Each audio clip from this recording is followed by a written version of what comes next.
آزمائشوں سے بچنے کے لیے اور اللہ تعالیٰ کی نصرت اور فتوحات متوجہ کرنے کے لیے عبادت مخلصہ چاہیے. الف لام میم تنزیل الکتاب لا ریب فیہ من رب العالمین. سورۃ الف لام میم سجدہ.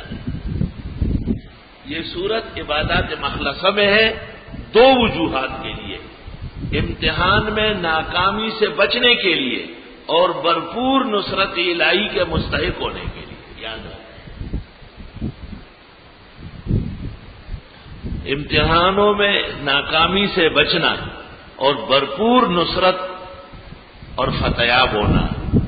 اس واسطے پیغمبر ہر جمعے کی فجر میں پہلی رکعت میں الف لام میم سجدہ پڑھتے ہیں.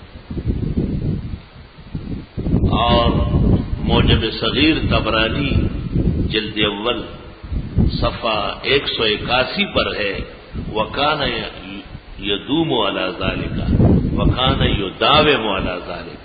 حضرت اس پر ہمیشگی فرماتے تھے. ترک ثابت نہیں ہے نا، ترک ثابت نہیں، بالکل ثابت نہیں. دیکھیے جمال ذیلئی کا نصب الرایہ جلد 2 صفحہ 6. السعایا لحل ما فی شرع الوقایہ لعبد الحی اللکھنوی قرات فجر. اس لیے کہتے ہیں کہ جمعے کی فجر میں الف لام میم سجدہ پہلی رکعت میں اور سورۃ دہر دوسری رکعت میں ہر جمعے کو پڑھنا ہو. مولوی کہتے ہیں طویل ہے، لوگ تک جاتے، لوگ نہیں تکتے، آپ تکتے. لوگ تو آپ کے پیچھے دین کے لیے آئے ہیں. اب آپ جو ان کو کاشن دیں گے، رہنمائی کریں گے، وہ آپ کے پیچھے چلیں گے.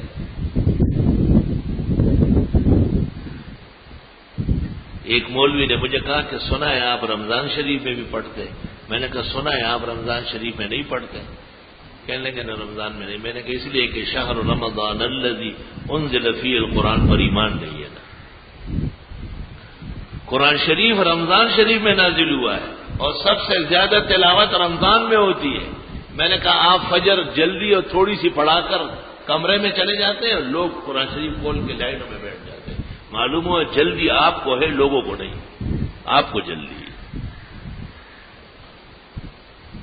چنانچہ بڑی ایڑی چوٹی کا زور لگا کر میں نے 100 کے قریب مساجد میں کراچی میں شروع کرایا. مولویوں کو باقاعدہ انعام و اکرام کر کے میں سنت تیار کی. الحمدللہ جب ایک دفعہ پکی ہو گئی صورت اب پڑھنے لگے اب تو چھوڑیں گے نہیں، کیونکہ چھوڑیں گے تو پھر پڑھ نہیں سکیں. الحمدللہ امامت کرتے ہیں. امامت کس طرح کرتے ہیں؟ امامت 2 طرح ہے. ایک کسب مال کے لیے اس امامت پر لعنت ہو، دوسرا ابلاغ دین کے لیے وہ عین نبوت کا ادب ہے. اس جیسی عزت موجودہ دنیا میں نہیں. امامت کرے جب اللہ موقع دے، مگر خالص دین کے لیے.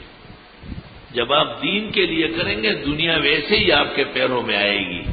آدمی بیج بوتا ہے گندم کا اور بھوسا اور گھاس وہ خود بخود آ جاتی. اتنے بڑے بڑے ڈھیر بھوسے کے لگ جاتے.